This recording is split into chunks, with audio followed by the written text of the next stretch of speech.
presented by Mathli Express Music.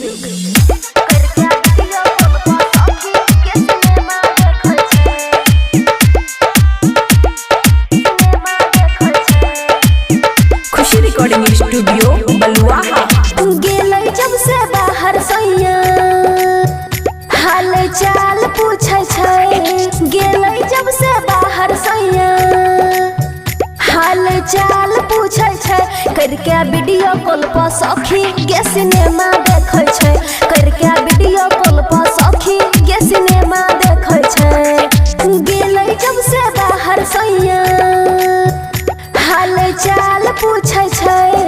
गेलै जब से बाहर सैया हाल चाल पूछे छै।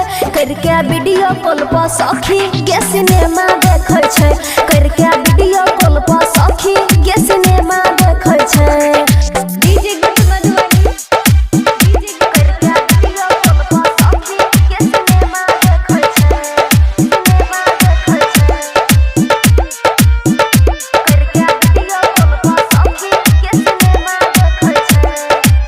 दिलवा के लाला साने कहियो पुराबै छै।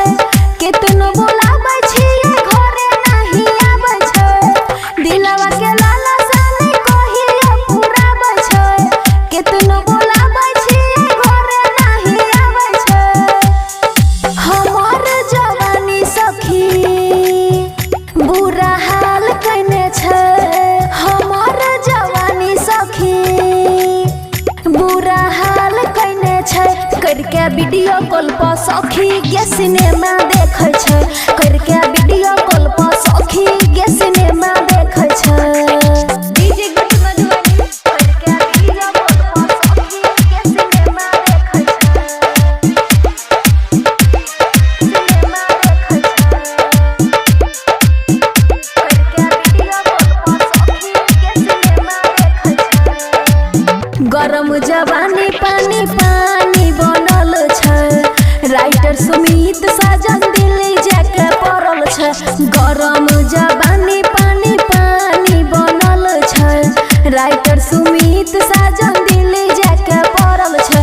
चंदनिया मन योजित सखी नहीं टहल सुनै छै। चंदनिया मन योजित सखी नहीं टहल सुनै छै। करके वीडियो कॉल पर सखी गे सिनेमा देखे छै। करके वीडियो कॉल पर सखी गे सिनेमा देखे छै। खुशी रिकॉर्डिंग स्टूडियो बलुआहा।